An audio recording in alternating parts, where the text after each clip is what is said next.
Me llamo vicealmirante Catherine Sullivan, tengo 43 años y dirijo grupos de ataque de la Armada de los Estados Unidos. Pero para mi familia, eso nunca ha importado. Para ellos, soy la fracasada, la que acaban de excluir del funeral de mi abuelo. Me quedé bajo la fría lluvia de noviembre frente a la vieja iglesia de piedra mientras la voz de mi madre cortaba el aire. «No la dejen entrar», dijo. «Es una vergüenza». Mi padre estuvo de acuerdo, que se quedara en la calle como la desgracia que es. Sus palabras pretendían quebrarme, pero no me inmuté.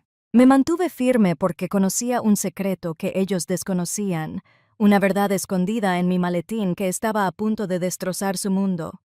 ¿Alguna vez te han subestimado, te han dejado de lado quienes deberían haber sido tus mayores apoyos? Si conoces esa sensación, entonces sabes por qué hice lo que hice. Sígueme porque esta no es solo una historia de venganza. Se trata de recuperación, y el principio de su fin empieza ahora. La fría lluvia de noviembre empezó a filtrarse por los hombros de mi uniforme de gala. Vi mi aliento nublarse en el aire gélido, un marcado contraste con el calor del interior de la Iglesia Episcopal de San Francisco en Ptoak, Maryland. Había conducido por la Clara Barton Parkway, observando cómo la niebla matutina descendía del río Ptoak, cubriendo las últimas hojas otoñales como un sudario lúgubre. Había permitido que una esperanza tonta y frágil floreciera en mi pecho, la esperanza de que en el dolor compartido por la muerte de mi abuelo, en la somnolencia de este lugar, pudiéramos ser una familia, aunque solo fuera por una hora. Me dije, hoy, quizás sea diferente. Era una mentira que me había repetido 1000 veces, un mantra de autoengaño que apenas ahora empezaba a comprender. Al subir los escalones de piedra húmedos, la escena se desarrolló exactamente como siempre, solo que en un lugar nuevo y más público.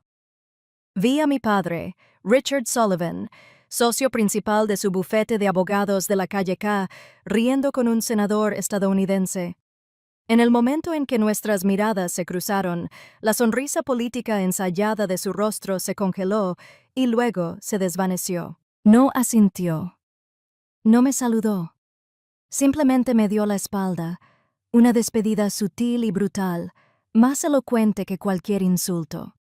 Entonces mi madre, Eleanor, salió por la puerta principal, una imagen de dolor a medida con un traje negro de Chanel y un collar de perlas perfecto. Su mirada me recorrió, deteniéndose en las 3 estrellas plateadas de mis hombros y las hileras de cintas de mi pecho, como si fueran una mancha. «Catherine», dijo, con la voz lo suficientemente alta para que los grupos de amigos cercanos la oyeran. «No puedes entrar vestida así. Esta es una casa de Dios, no un patio de armas de la base naval de Norfolk». Mi hermana Amelia se acercó a mi madre. Estaba impecable con un vestido negro de Oscar de Arenta, su cabello rubio, recogido en un elegante y brillante.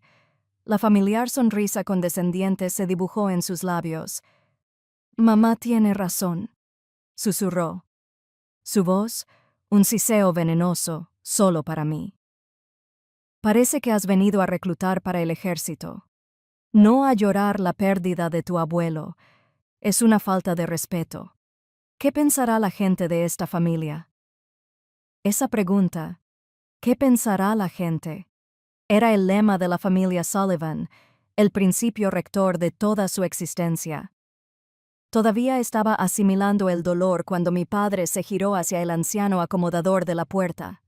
Vi que movía los labios, y sus palabras, aunque tranquilas, me impactaron con la fuerza de un golpe físico. «No la dejes entrar», le ordenó al hombre. «Es una vergüenza para esta familia. Déjala afuera». La pesada puerta de roble se cerró con un suave golpe final, como el sonido de la tapa de un ataúd al sellarse. Estaba solo en el pórtico. La fría lluvia se había convertido en una llovizna constante y miserable. Desde adentro, podía oír el órgano comenzar a tocar las primeras notas de la Gracia Asombrosa, un himno que mi abuelo había adorado. Podía imaginar los bancos llenos de sus amigos, sus colegas, todas las personas cuyas opiniones les importaban más que las de su propia hija. Yo, vicealmirante de la Armada de los Estados Unidos, una mujer que había enfrentado amenazas en el estrecho de Hormuz y tomado decisiones de vida o muerte en las salas de guerra del Pentágono, fui expulsada, tratada como una extraña, una porquería que había que ocultar para no arruinar la estética de su dolor. Un dolor físico agudo me oprimía el pecho, impidiéndome respirar profundamente. No tenía ni idea de lo que contenía el maletín de cuero negro que sostenía, con el asa fría y dura contra mis nudillos. No tenía ni idea de en qué me había convertido ni de lo que era capaz. Creían tener el control, pero estaban a punto de descubrir, de la forma más pública y devastadora posible, que las reglas del juego acababan de cambiar. Estaban a punto de descubrir que su mayor desgracia estaba a punto de convertirse en su ajuste de cuentas final. El frío de la lluvia de noviembre fuera de la iglesia parecía calarme los huesos, disolviendo el presente y arrastrándome de vuelta a las frías y cristalinas aguas del recuerdo. Mi mente no estaba en el mar, sino en la pulida mesa de comedor de cerezo de la casa de mis padres. Esa mesa era el escenario principal del silencioso y desolador teatro de la familia Sullivan. Todos los domingos, sin falta, mi madre lo decoraba con sus mejores copas de porcelana Liege y cristal de Waterford, con la luz de las velas danzando sobre sus superficies inmaculadas. El aire se impregnaba del aroma de las comidas caras que aprendió a cocinar en sus clases de cocina gourmet, filete mignon con reducción de vino tinto o salmón del Atlántico a la plancha con salsa de eneldo. Pero para mí el único sabor que percibí en esa mesa fue el amargo y metálico sabor de la soledad.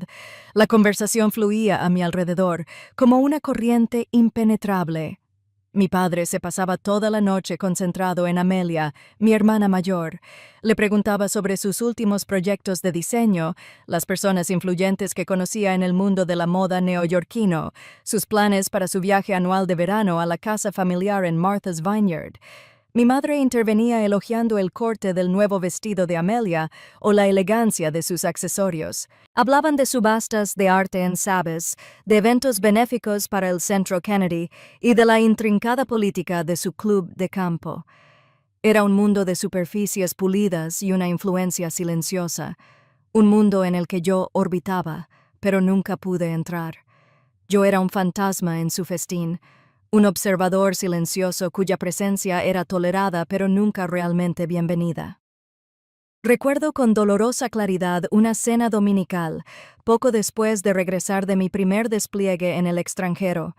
Tenía 23 años y estaba lleno de historias que ansiaba compartir. Había traído regalos, un pañuelo de seda tejido a mano para mi madre, de un mercado de Dubái, y un whisky escocés de Malta excepcional para mi padre. Los aceptaron con sonrisas educadas y distantes.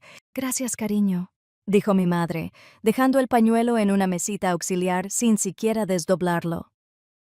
Mi padre miró la etiqueta del whisky, asintió y luego volvió a su conversación sobre su handicap de golf. Intenté intervenir para contarles sobre mi experiencia navegando a través de un tifón en el Océano Índico, sobre la impresionante belleza de las ciudades portuarias que había visitado. Mi padre asintió vagamente, con la mirada fija en su copa de Cabernet Sauvignon.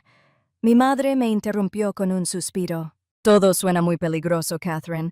Quizás deberías buscar un trabajo más seguro en tierra, algo más adecuado».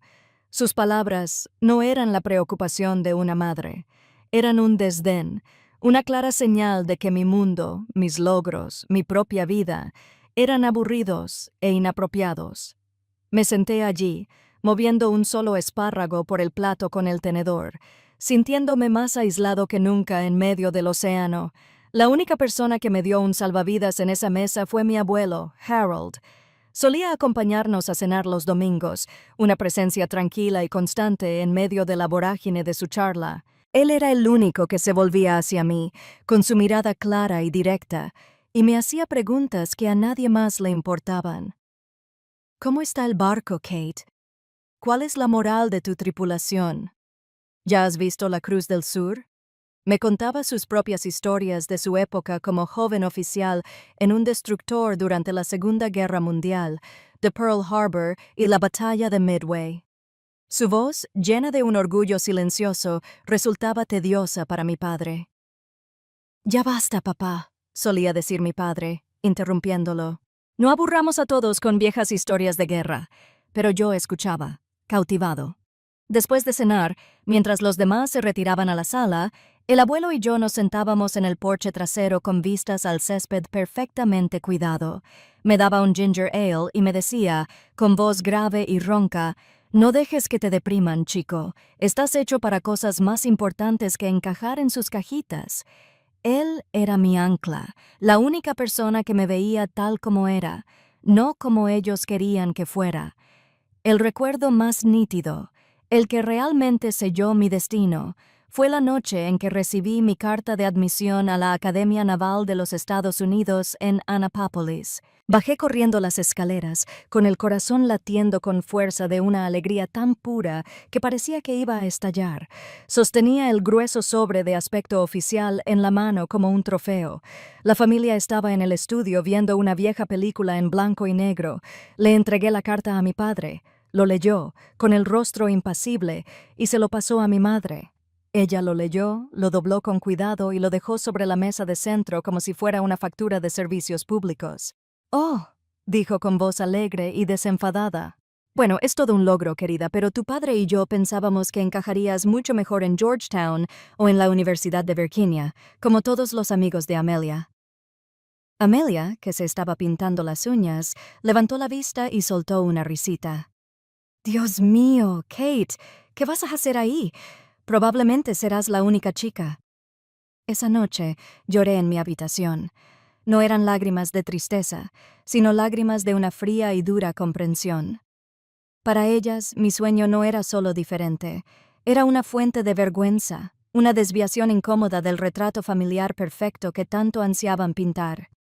Y supe con una certeza que me heló la sangre que tendría que construir mi propio mundo, lejos de su jaula dorada. La noche en que me di cuenta de que mi sueño era una fuente de vergüenza para mi familia, se produjo un profundo cambio en mi interior. Las lágrimas de dolor se secaron, reemplazadas por una fría y firme determinación. Me hice una pregunta en la oscuridad de mi habitación de niño. Si su mundo no me acepta, ¿por qué no construir el mío?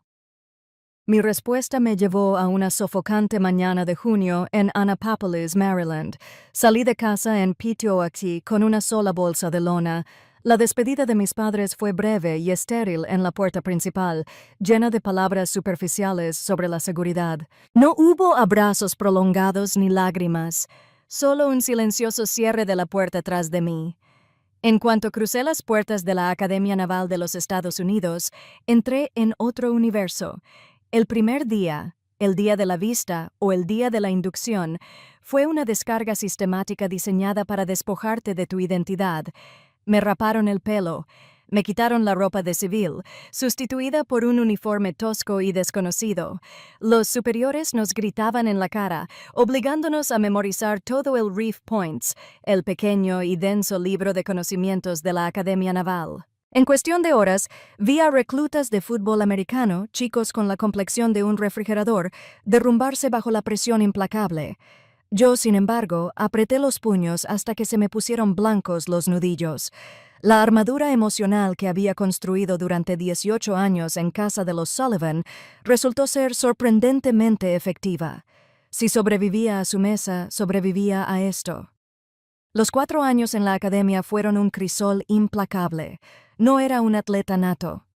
Tenía que levantarme 1 hora antes del amanecer todos los días para entrenarme más, obligándome a realizar carreras agotadoras, trepar cuerdas y correr obstáculos hasta que me ardían los pulmones y me gritaban los músculos. Las manos que se suponía que debían haber aprendido a tocar el arpa ahora estaban callosas y ampolladas de tanto manejar rifles y tirar de traseros.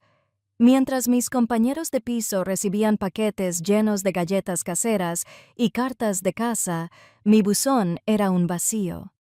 Una vez al año llegaba una tarjeta de cumpleaños de mi madre. Dentro había un cheque y la frase «Feliz cumpleaños» preimpresa, sin ninguna nota personal ni dedicatoria manuscrita. Usé el dinero para comprar libros de texto de ingeniería naval y guerra estratégica. Todas las noches, mucho después de que el resto de Bancroft Hall se hubiera quedado en silencio, estudiaba bajo la pequeña lámpara de mi escritorio, diciéndome que cada fórmula que dominaba, cada diagrama que memorizaba, era otro ladrillo en los cimientos de una vida que jamás podrían tocar. El día de la graduación fue brillante y soleado.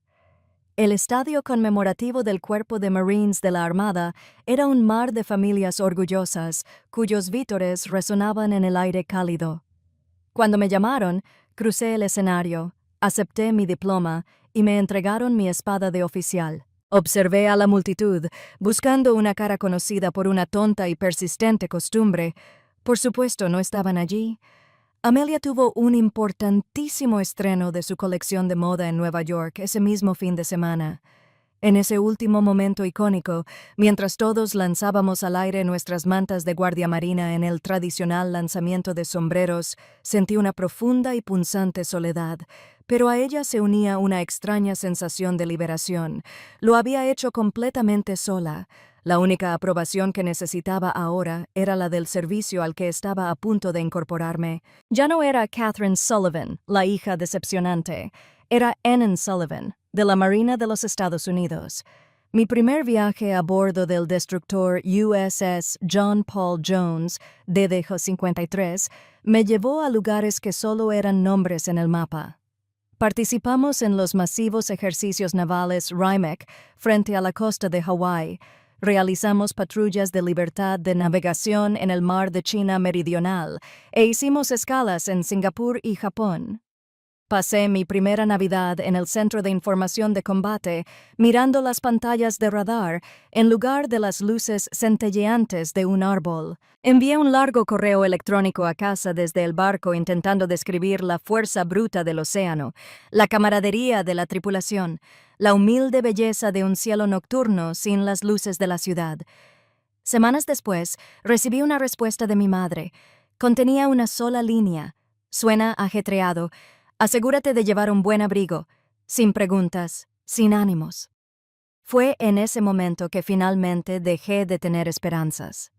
Aprendí a encontrar a mi familia en el zumbido constante de los motores del barco, en las charlas informales con mis compañeros en las cubiertas del comedor y en la confianza tácita de los hombres y mujeres que dirigía. El mar se había convertido en mi hogar. Durante años, la soledad del mando fue mi única compañera fiel. Tenía compañeros, tripulaciones a las que respetaba y que me respetaban, pero la profunda soledad de mi vida personal era un zumbido silencioso y constante bajo el rugido de los motores del barco. Eso empezó a cambiar años después, cuando fui oficial al mando del crucero USS Lake Champlain. Estábamos desplegados en el Golfo Pérsico cuando un tenso encuentro con varias lanchas rápidas del Cuerpo de la Guardia Revolucionaria iraní se convirtió en un grave incidente internacional. Fue un ejemplo clásico de seguir las reglas de combate, pero en el escenario político que siguió, mi carrera estuvo repentinamente en peligro. Se inició una investigación de alto nivel, y la persona asignada para ser mi asesora legal del Cuerpo de Cazas de la Marina era una capitana llamada Natalie Ruiz. Era menuda, con un rostro agudo e inteligente y una mirada que no se perdía nada. A diferencia de los demás investigadores, que solo vieron el incidente a través de la fría lente de los informes y las regulaciones, Natalie voló a reunirse conmigo en el barco. Pasó horas en mi camarote, no solo entrevistándome, sino escuchándome. Habló con mi oficial de acción táctica, mi navegante, mi oficial de armas. Comprendió la inmensa presión de tomar decisiones instantáneas en el reducido espacio del Centro de Información de Combate, con información incompleta y la amenaza de una escalada en el aire. No solo defendió mis acciones, comprendió el porqué de las mismas. Luchó por mí no solo con la ley, sino con empatía. Después de que me exoneraron por completo, invité a Natalie a cenar para agradecerle. Fuimos a un restaurante informal de mariscos en la pequeña Italia de San Diego, un lugar con terraza y una buena selección de cervezas artesanales locales. Esa noche, con unos tacos de pescado a la parrilla y un par de cervezas IPA, con lúpulo, algo dentro de mí se relajó. No sé por qué, pero empecé a hablar de mi familia. No me quejé ni me desahogué. Simplemente relaté los hechos, los expuse sobre la mesa con la misma precisión objetiva que usaría en un informe de misión. La historia de mi solitaria graduación, las cartas sin respuesta, la constante y agotadora sensación de ser una extraña en mi propia casa. Natalie simplemente escuchaba, con la mirada firme e inquebrantable. Cuando terminé, un silencio denso se cernió entre nosotras. Esperaba las típicas obviedades, las frases bien intencionadas pero vacías como «pero siguen siendo tu familia». En cambio, tomó un sorbo de cerveza, me miró fijamente a los ojos y dijo algo que me cambió la vida. «Bueno», dijo simplemente, «solo tenemos que formar nuestra propia familia, Kate. La Marina es una familia increíble si la dejas serlo». Sus palabras no eran de compasión, eran una constatación de un hecho, una invitación. Ese simple acto de aceptar mi realidad sin juzgar rompió un muro de hielo que me rodeaba el corazón y que ni siquiera sabía que existía. Desde ese día, Natalie se convirtió en mi mejor amiga, mi familia elegida. Nos mantuvimos en contacto constantemente, sin importar en qué parte del mundo estuviéramos. Cuando me ascendieron a contraalmirante, un hito que mi propia familia ignoró. Natalie voló desde Washington, D.C. hasta Pearl Harbor, Hawái, para estar presente en la ceremonia. Estaba en primera fila, radiante de un orgullo tan genuino que me hizo llorar. Cuando me desplegaron, fue ella quien me envió paquetes de ayuda, no llenos de artículos comunes, sino de cosas que sabía que yo amaba de verdad. Bolsas de café tostado intenso, el último thriller de mi autor favorito y un buen chocolate negro. Era la persona a la que llamaba a las 3 de la mañana por un teléfono satelital crepitante cuando el peso de la orden me abrumaba, y ella simplemente escuchaba, una presencia firme al otro lado de la línea hasta que podía respirar de nuevo. Su amistad era un faro en medio de una niebla perpetua, una calidez sencilla e inquebrantable que me recordaba que no estaba completamente solo. Fue Natalie quien me enseñó que la familia no es un sustantivo definido por la sangre, sino un verbo definido por la acción. Se trata de quién está presente, quién escucha, quién lucha a tu lado. La lección se hizo dolorosamente clara hace unos años, cuando mi padre necesitó una cirugía cardíaca de emergencia. Me despedí y volé a casa. Amelia se quejaba sin parar de tener que reprogramar sus citas. Mi madre estaba preocupada por la imagen social, respondiendo llamadas de sus amigos del club de campo. Yo fui quien se quedó en el hospital, quien pasó largas horas en la sala de espera, quien habló con los cirujanos, quien se aseguró de que recibiera la mejor atención posible. Cuando despertó de la anestesia, lo primero que preguntó, con voz débil y ronca, no fue «¿Cómo estás, Kate?». Fue «¿Dónde está Amelia?». Esa noche me senté en mi coche en el aparcamiento del hospital y llamé a Natalie. Las lágrimas que había contenido durante días. Por fin se liberaron. Ella no intentó arreglarlo. Simplemente dijo, «Déjalo salir. Y mañana nos levantamos y seguimos adelante. Es lo que hacemos». Tenía razón. Tenía una familia. Simplemente no era como alguna vez pensé que debía ser. Después de ascender a vicealmirante y ser asignado al Pentágono, me instalé en una vida en tierra firme por primera vez en décadas. Compré un pequeño apartamento de líneas limpias en Arlington, Virginia, con un balcón que daba al monumento a la Fuerza Aérea. Empezó a tomar forma un ritmo tranquilo, carreras matutinas por el P.O.A.C. con el aire fresco en la cara. Una parada en una cafetería local para tomar un café americano. Tardes con un buen libro y el tranquilo bullicio de la ciudad. Empezaba a sentir algo que me había sido desconocido durante mucho tiempo. Una sensación de paz. Mi relación con mi familia se había descuidado bastante. Les enviaba tarjetas en días festivos y cumpleaños, y casi siempre me dejaban en paz. La única excepción era alguna llamada ocasional de mi padre, que inevitablemente derivaba en una sugerencia, no tan sutil, de que la línea de moda de Amelia necesitaba una inversión familiar. Siempre la rechazaba cortésmente. Pensé que esa distancia, ese límite cuidadosamente mantenido, era mi escudo. Pensé que era suficiente. Esa ilusión de seguridad se hizo añicos un martes por la tarde.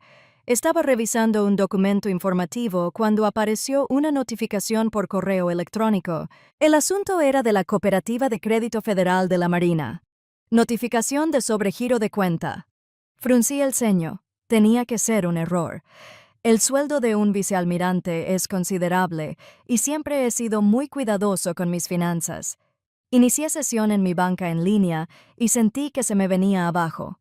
No era solo un descubierto, mi cuenta corriente estaba en números rojos. Mi cuenta de ahorros, la que había acumulado durante 25 años de servicio, estaba completamente vacía. Mi TSP, mi plan de ahorro, mi jubilación, había sido liquidado. Casi $500,000 se había ido. Una oleada de náuseas me invadió, caliente y repugnante. Con la fría disciplina de un oficial de inteligencia que reconstruye una evaluación de amenazas, comencé a repasar años de declaraciones. El patrón era insidioso. Primero pequeños retiros, luego transferencias recurrentes más grandes, compras extravagantes que nunca había hecho, compras compulsivas en boutiques de diseñadores de Madison Avenue, cargos en restaurantes de lujo del Soho.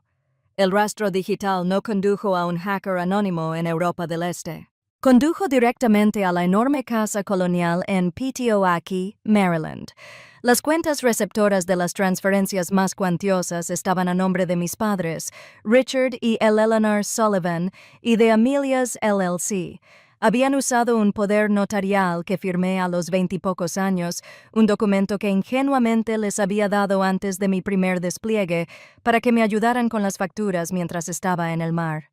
Lo habían usado como llave de mi vida. Sistemáticamente, durante años, lo habían vaciado todo. Encontré documentos donde habían falsificado mi firma para obtener préstamos con mis bienes como garantía. Préstamos que financiaron su lujoso estilo de vida. Las vacaciones europeas, el nuevo Mercedes de Amelia, la entrada de su ático en el Soho. Todo lo financié yo, con mi sudor, mi sacrificio, los años de mi vida que le había dedicado al mar.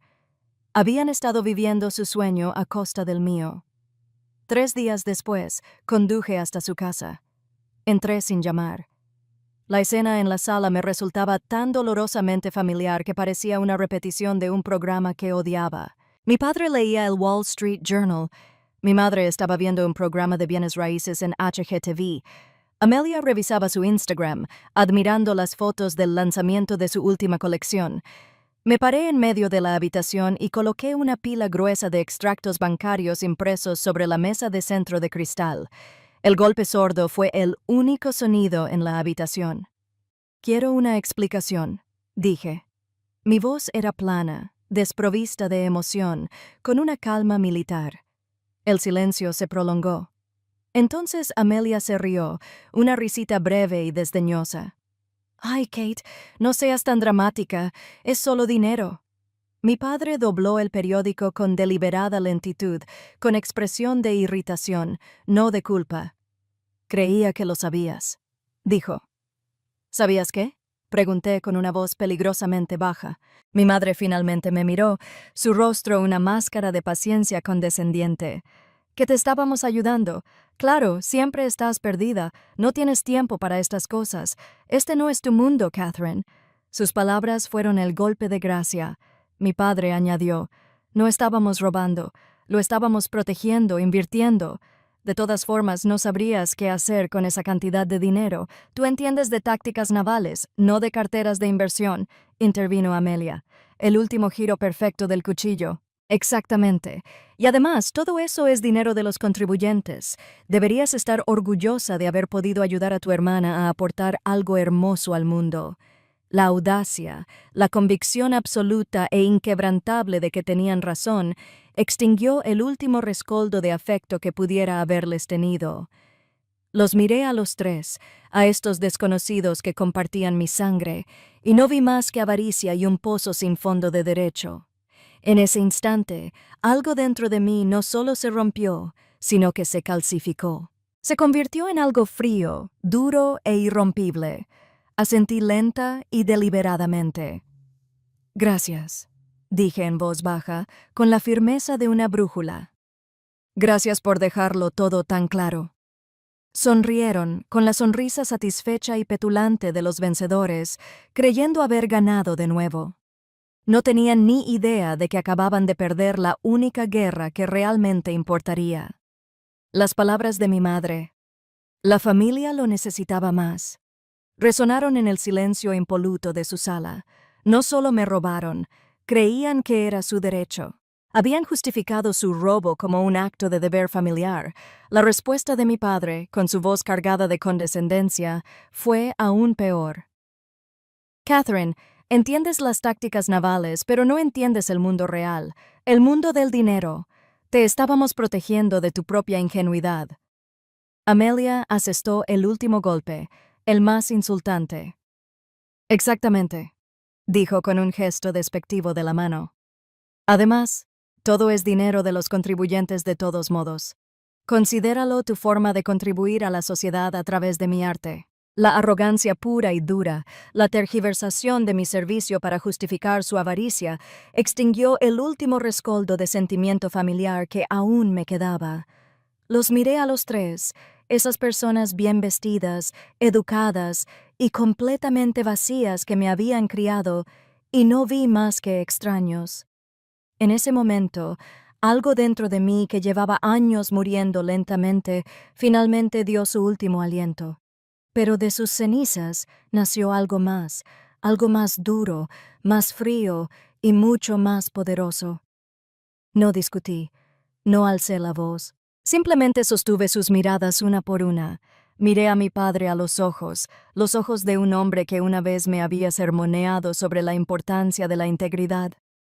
Miré a mi madre a los ojos de una mujer que compartía obras de caridad con los menos afortunados. No vi nada allí, ni remordimiento, ni conflicto, solo un abismo de egoísmo. Asentí lenta y deliberadamente. No era un asentimiento, sino el reconocimiento de una terrible e innegable verdad.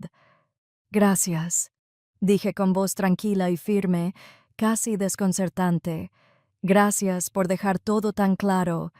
Una leve sonrisa triunfal cruzó sus rostros. Creyeron haber ganado. Creyeron que me retiraría y me tragaría esta humillación como me había tragado todas las demás. No tenían ni idea de que acababan de cometer el último y mayor error de sus vidas. Me giré, con la espalda recta y movimientos precisos, y salí de aquella casa sin mirar atrás.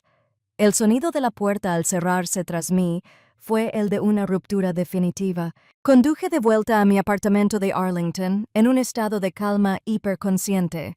La ira ardiente y confusa se había enfriado y cristalizado en un bloque de hielo sólido en mi pecho, agudo, claro e inquebrantable. Esa noche no dormí. Me senté en la oscuridad, en el sillón de cuero junto a mi ventana, y observé las distantes luces brillantes de los monumentos de Washington, D.C. Vi mi reflejo en el cristal, una mujer con uniforme de vicealmirante, líder de hombres y mujeres, pero en mi interior aún sentía el fantasma de aquella niña pequeña e ignorada. Había dedicado toda mi vida adulta a servir a una nación construida sobre una base de ideales, honor, valentía y compromiso. Mi juramento fue apoyar y defender la Constitución contra todos los enemigos, extranjeros y nacionales. Y quienes debieron haber sido mis aliados más fieles, mi refugio en cualquier tormenta, se habían convertido en el enemigo interno. No ganarían. No me definirían por su avaricia, ni usarían el trabajo de mi vida como su cuenta de gastos personales. Esta noche, reconocí a mi verdadero enemigo y me enfrentaría a él. A las 200 horas, cogí el teléfono, el momento decisivo. Marqué a Natalie Ruiz. Contestó al segundo timbre, con la voz ronca por el sueño pero alerta al instante. Kate, ¿qué pasa? Respiré hondo. El aire fresco de la noche me llenó los pulmones y me tranquilizó. Necesito tu ayuda, dije con voz firme, sin ninguna duda. No como amiga. Necesito a la capitana Ruiz, la abogada. Hubo una breve pausa al otro lado de la línea. El sonido de su mente pasó instantáneamente del sueño a la estrategia. Entonces regresó su voz, nítida y profesional. Entiendo que mi oficina Co-700 trae todo. Terminé la llamada. La batalla estaba declarada y esta vez no la libraría solo. La libraría con la ley, con la verdad y con todo el peso inquebrantable de una carrera de 25 años cimentada en el honor. Antes de pasar al plan que forjamos en esa oficina, necesito detenerme y preguntarte algo. ¿Alguna vez has llegado al punto de saber con absoluta certeza que si no te defendías, nadie más lo haría? Ese momento en el que el silencio ya no es una opción y luchar se convierte en la única manera de recuperar tu alma. Si conoces esa sensación, quiero que dejes un comentario abajo y digas, lo sé, porque no estás solo, y asegúrate de seguirme porque la sala de guerra ya está abierta y la estrategia que estamos a punto de desatar es algo que jamás imaginaron. La reunión en Sorido 700 no fue de duelo ni de consuelo, fue un consejo de guerra, la sala de conferencias de Natalie Reese en el centro de Washington, D.C. Un elegante espacio de cristal y acero con una vista panorámica de la ciudad se convirtió en nuestro centro de mando. La gran pizarra, normalmente reservada para complejas estrategias de litigios corporativos, se cubrió rápidamente con una maraña de diagramas de flujo, cronogramas y nombres conectados por incriminatorias líneas rojas dibujadas con un rotulador permanente. Este era nuestro mapa del campo de batalla, un intrincado diagrama de la traición de mi familia. No estábamos solos. Natalie, siempre estratega, había traído a Charles Yates, contador forense y oficial de inteligencia naval retirado. Era un hombre tranquilo y meticuloso de unos 50 años, con ojos que parecían ver patrones en el caos, de la misma manera que antaño descifraba las comunicaciones enemigas. Mientras colocaba las gruesas pilas de extractos bancarios, los viejos poderes notariales que había firmado con ingenuidad y años de registros de impuestos, no mostró ni un atisbo de sorpresa ni compasión. Simplemente se puso las gafas de leer, tomó un sorbo de su café solo y empezó a trabajar. Durante horas, los únicos sonidos en la habitación fueron el crujido del papel, el suave clic de su calculadora de 10 teclas y el suave zumbido de la ciudad. Era una intensidad familiar que recordaba las largas noches en el centro de información de combate, esperando la amenaza. Finalmente, Charles se recostó, se quitó las gafas y se frotó el puente de la nariz. Estaban descuidadas, almirante, dijo, con una voz de barítono tranquila y firme que atravesaba la tensión. Increíblemente descuidados. Operaron bajo la premisa de una impunidad absoluta, creyendo que nunca lo comprobarías. Pensaron que estabas demasiado ocupado protegiendo al mundo como para tener tiempo o energía para protegerte a ti mismo. Ahí mismo fue su error táctico crítico. Sus palabras fueron una confirmación fría y profesional de la traición, pero también actuaron como una bomba para una parte de mí que había empezado a cuestionar mi propia cordura. No estaba loca. Esto era real, meticulosamente documentado y demostrablemente criminalmente real. Las semanas siguientes fueron una inmersión profunda y metódica en la anatomía de su engaño. Trabajamos hasta altas horas de la noche, alimentados por café rancio y un silencioso propósito compartido. Charles, con su experiencia en inteligencia, desenterró capas de fraude aún más depravadas de lo que había imaginado. Mi padre usó mi nombre y mi impecable historial crediticio para avalar un préstamo comercial de alto riesgo para un negocio inmobiliario que posteriormente fracasó, dejando una huella importante en mi historial financiero sin mi conocimiento.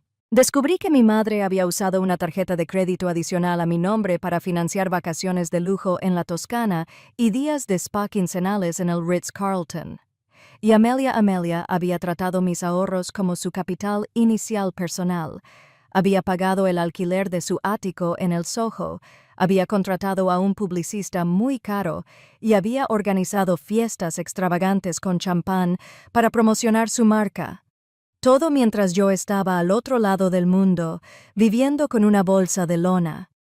Cada recibo de una boutique parisina, cada transferencia bancaria, cada firma falsificada, era una prueba más de su absoluto y profundo desprecio por mí y por la vida que había construido. Tras una noche especialmente larga, revisando registros de transferencias bancarias, Natalie observó la montaña de pruebas que habíamos recopilado. Con expresión sombría, dijo: «Kate», con voz firme, «dejé de lado toda amistad por razones legales. Tenemos más que suficiente para presentar cargos criminales, fraude electrónico, malversación de fondos, robo de identidad. Podrían enfrentar una larga pena de prisión». Guardé silencio un buen rato, contemplando las luces de la ciudad, la idea de verlos en prisión, de ver cómo su mundo cuidadosamente construido se desmoronaba en un escándalo público y monos naranjas, no me producía la satisfacción que esperaba. Parecía su justicia, ruidosa, caótica y pública, no la mía. Quería algo más contundente. Quería que la verdad se desplegara con la precisión de un misil teledirigido, que impactara no en su libertad, sino en su orgullo, justo en el corazón del mundo que más apreciaban. El descubrimiento, el arma que buscaba, llegó una tranquila tarde de sábado. El funeral de mi abuelo estaba a pocos días de distancia, y yo revisaba algunas de las cajas viejas que me había dejado, buscando una fotografía para el panegírico. Escondida en el fondo de un pesado baúl de roble, uno con la silueta de un destructor de la clase Fletcher tallada, la encontré. Bajo su uniforme de gala cuidadosamente doblado y una pequeña caja de medallas Towabu deslustradas, había un grueso sobre amarillento. El corazón me latía con fuerza al reconocer su elegante y deliberada caligrafía en el anverso. Con las manos repentinamente temblorosas, deslicé con cuidado el dedo bajo el sello. Dentro estaba su testamento original, notariado, fechado apenas 5 años antes. Me había dejado todos sus bienes, la espaciosa casa Petoike donde vivían mis padres, su considerable cartera de inversiones y su colección de libros raros. Adjuntaba una carta manuscrita con un simple clip para mi nieta, Catherine, decía, la única en esta familia que realmente entiende el significado de las palabras honor y servicio. Usa esto para construir una buena vida, la que mereces. No dejes que nadie te la quite. Me desplomé en el suelo. Los documentos temblaban en mis manos mientras las primeras lágrimas reales, desde que comenzó esta dura experiencia, corrían por mi rostro. No eran lágrimas de dolor, sino de inmensa gratitud y validación. De alguna manera, él sabía que lo había sabido desde siempre, y me había proporcionado el arma definitiva. La base misma de su posición social, la casa donde recibían visitas, era legalmente mía. Las inversiones que impulsaban su estilo de vida eran mías. Llamé a Natalie de inmediato, con la voz cargada de emoción. Le leí el contenido del testamento. Hubo un silencio atónito al otro lado de la línea. Casi pude oír la sonrisa en su voz mientras hablaba. Su tono ahora estaba lleno de una emoción de anticipación. «Kate», dijo, «eso no es una prueba irrefutable. Es una bomba nuclear, y tenemos el momento y el lugar perfectos para detonarla». El funeral de mi abuelo, el escenario estaba listo. Así que regresamos al frío y húmedo pórtico de la Iglesia Episcopal de San Francisco, donde me quedé solo bajo la lluvia. Mi familia estaba dentro, envueltos en su duelo. Creían haber ganado, haber superado con éxito su inconveniente problema. Pero la obertura apenas comenzaba. Justo cuando el órgano interior se expandía, un nuevo sonido atravesó la silenciosa llovizna, un sonido que conocía mejor que mi propio latido. Era el sonido de pasos precisos y sincronizados, la cadencia rítmica y aguda de las botas militares, golpeando el pavimento al unísono. Desde el final de la calle, una formación de marineros de la Marina de los E.E.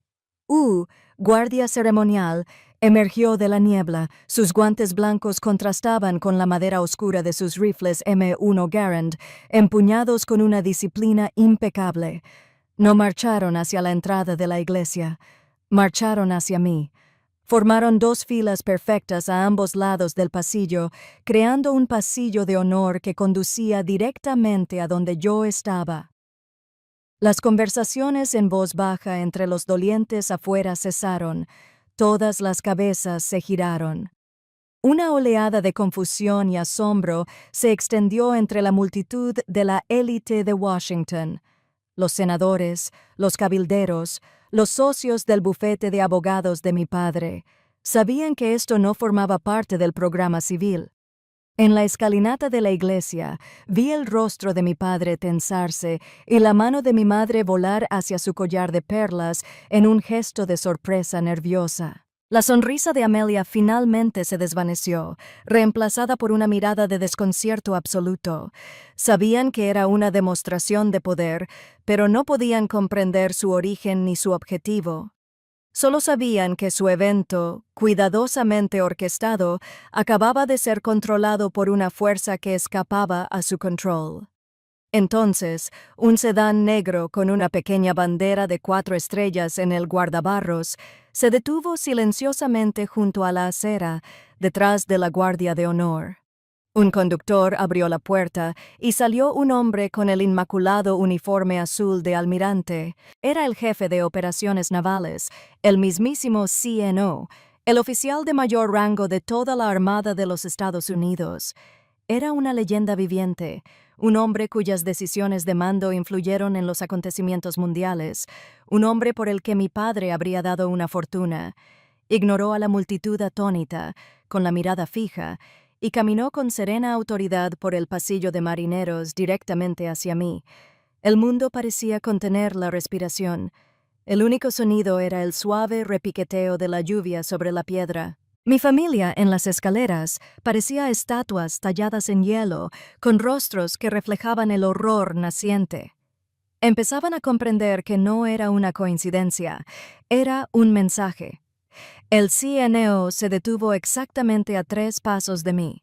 Se quitó la capa de oficial, sujetándola firmemente contra su pecho. Luego, con el mayor respeto, realizó un saludo formal perfecto. «Vicealmirante Sullivan, señora», dijo con voz serena, pero con una autoridad que resonó en todo el cementerio. La Armada de los Estados Unidos y yo estamos aquí hoy para honrar la vida de un gran marinero, el suboficial Harold Sullivan, y para reconocer el distinguido servicio y la valentía con la que continúa sirviendo a esta nación. Kate, querida, oí que hubo un malentendido en el funeral. ¿Está todo bien? Dejé que todos se fueran al buzón de voz. Entonces llegó la furia de Amelia, una lluvia de mensajes de texto que vibraban con su ira. «Has destruido a esta familia. Eres un monstruo egoísta y antinatural. Lo único que te ha importado siempre es a ti mismo y a tu estúpida carrera». Los leí, con una extraña sensación de desapego, y luego borré todo el hilo. Finalmente empezó el ataque más formal. Correos del abogado de mi padre, un hombre al que conocía desde niño, que ahora solicitaba formalmente una conversación constructiva para resolver este delicado asunto en familia. La ironía era asombrosa. Reenvié todos los mensajes, correos electrónicos y mensajes de voz guardados a Natalie. Se convirtió en mi cortafuegos, mi defensa impenetrable. En respuesta, envió una carta legal concisa a su abogado. Fue una obra maestra de fría y profesional eficiencia, indicando que toda comunicación futura debía dirigirse a su oficina. También les informamos oficialmente de nuestra intención de iniciar el proceso legal para ejecutar el testamento de Harold Sullivan y, en concreto, de iniciar una auditoría forense completa de mis finanzas. Durante años, el poder notarial estuvo vigente. El límite no se había trazado en arena, sino en hormigón y acero. Solo una llamada logró colarse. Llegó unos días después, de un número desconocido. Era mi madre. Su voz, normalmente tan cortante y rebosante de superioridad social, era débil y estaba impregnada de un pánico mal disimulado. «Catherine», empezó. ¿Qué crees que estás haciendo? Estás destruyendo la reputación de tu padre. Estás destruyendo a esta familia. Todos en el Club Chui Chase están hablando. Escuché en silencio, reconociendo el estribillo familiar. ¿Qué pensará la gente? Continuó, con la voz quebrada, adoptando un tono que rozaba la súplica. Podemos arreglar esto. Solo dile a tu abogado que se retire. Podemos hablar. Tu padre y yo podemos darte algo. De vuelta. Algo de eso. La frase quedó flotando en el aire, un resumen perfecto de toda su visión del mundo. Respiré hondo, estudiándola. Señora Eleanor, dije, sintiendo el trato formal a la vez extraño y absolutamente correcto. Por primera vez, no le hablaba como una hija que buscaba aprobación, sino como una igual. Esto nunca se trataba solo de dinero, se trataba de respeto, y eso es lo único que tú y tu familia jamás podrán devolverme, porque nunca lo tuvieron. Por favor, no me vuelvas a llamar. Colgué antes de que pudiera responder. El clic del teléfono, el sonido decisivo final. La ruptura fue completa. Fue doloroso, sí, pero también necesario. Había ganado. El proceso legal fue, como Natalie predijo, rápido y directo. La casa era mía. Estaban recuperando el dinero. Había recuperado todo lo que me habían robado. Pero mientras estaba sentada en mi tranquilo apartamento de Arlington, contemplando las luces de la ciudad, la emoción de la victoria que había anticipado nunca llegó. En cambio, sentí un vacío extraño y profundo. Era el silencio tras una larga y brutal batalla, cuando la adrenalina se desvanece y solo queda el agotamiento y el dolor sordo y palpitante de las heridas. Natalie vino esa noche con una botella de buen Pinot Noir y 2 copas. Nos sentamos en un cómodo silencio un rato antes de que me preguntara con suavidad, ¿estás bien? Negué con la cabeza. El gesto me pesaba. No lo sé, admití en voz baja. Siento como si me acabara de amputar una parte. Estaba gangrenoso, lo sé, pero aún duele. Extendió la mano y la puso sobre la mía. Su tacto era cálido y firme. Se supone que debe doler, dijo en voz baja. Pero este es el dolor de la curación, Kate, no el dolor de la infección que se extiende. Ahora eres libre. Libre. La palabra resonó en la silenciosa habitación, llena de espera y una posibilidad aterradora. Apenas comenzaba a comprender. El proceso legal se desarrolló tal como Natalie había predicho, con rapidez y decisión. Ante una avalancha de pruebas irrefutables, los abogados de mi familia les desaconsejaron una batalla que no podían ganar, la transferencia de la casa de la PTOAK a mi nombre. El reembolso de los fondos robados más los intereses. Todo se resolvió extrajudicialmente, un final tranquilo y decepcionante para una vida llena de turbulencias. Me alcé como el vencedor, el legítimo heredero, el que lo había recuperado todo. Sin embargo, la idea de mudarme a esa casa, de recorrer esos pasillos llenos de los fantasmas de 1000 rendijas, se sentía como un castigo, no como un premio. El dinero también me parecía ajeno, manchado por la traición que representaba. No era mío para gastarlo en una vida de lujo que nunca había deseado. Con la última carta de mi abuelo en la mano, sus palabras sobre construir una buena vida resonaron en mi mente. ¿Qué significaba eso?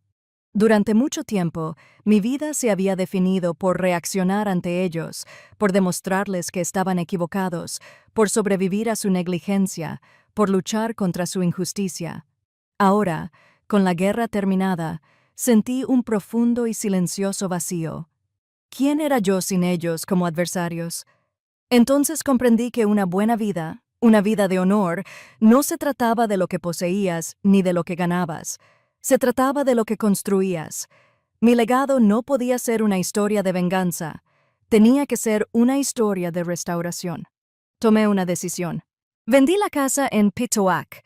Tomé cada dólar recuperado de sus cuentas, lo combiné con la herencia completa de mi abuelo y establecí una fundación benéfica en su nombre, el Fondo Harold Sullivan. Su misión era simple: servir a quienes habían servido. El primer proyecto del fondo fue ambicioso. Encontramos un viejo almacén en desuso en un rincón olvidado cerca de la estación naval de Norfolk, la base naval más grande del mundo. Durante meses, dediqué toda mi energía a su transformación. Este no sería un refugio estéril y sin alma. Quería construir un lugar digno. Instalamos pisos de madera pulida, cómodos sillones de cuero y estanterías llenas de libros. Construimos una cocina moderna y reluciente y baños impecables con duchas de agua caliente. Lo llamamos el Puerto Seguro. Era un centro de acogida diurno para veteranos, en particular para exmarineros que se encontraban sin hogar o que simplemente luchaban por encontrar su lugar en tierra. Todas las mañanas a las 6 a.m. abríamos nuestras puertas. Ofrecíamos desayuno caliente, café recién hecho, lavandería limpia, acceso a Internet para la búsqueda de empleo y consejeros en el lugar para ayudar con las prestaciones del Departamento de Asuntos de Veteranos, VA, y apoyo para la salud mental. Quería crear un lugar donde pudieran venir, respirar hondo y ser tratados no como un problema a resolver, sino como los héroes que eran. Todos los sábados y domingos conducía desde Washington, D.C. hasta Norfolk. En el Puerto Seguro me quitaba el uniforme de vicealmirante y me ponía un delantal sencillo. Allí no era el almirante Sullivan. Yo era solo Kate, la mujer que servía el café, que volteaba los panqueques hasta dorarlos, que sabía exactamente cómo les gustaban los huevos. Era la que se sentaba a la mesa y simplemente escuchaba. Oía historias que te rompían el corazón, historias de brutales tiroteos en Fallujah, de la aplastante y silenciosa soledad de la vida en un submarino. Y, lo más doloroso, historias de familias fracturadas por la guerra y el TPT. Eran historias de hombres y mujeres que lo habían dado todo por su país, solo para volver a casa y descubrir que ya no tenían un lugar al que pertenecer. En su compañía, entre estas almas tranquilas y resilientes que entendían el lenguaje de las cicatrices no mencionadas, encontré la conexión más profunda de mi vida. Esta era mi tripulación. Este era mi barco. Una mañana, un viejo suboficial mayor, un veterano de Vietnam, con una mirada que había visto demasiado, me observó mientras le rellenaba la taza de café. Asintió lentamente y dijo: «Sabe, almirante, usted viene todos los fines de semana. Está aquí. Eso significa algo». Tenía razón. Significó todo. Fue en estos pequeños actos de servicio, la simple ofrenda de una comida caliente, una sonrisa cálida, un oído atento, que las profundas heridas dentro de mí comenzaron a sanar. Había encontrado a mi verdadera familia, una familia forjada no por la sangre, sino por la experiencia compartida y el respeto mutuo.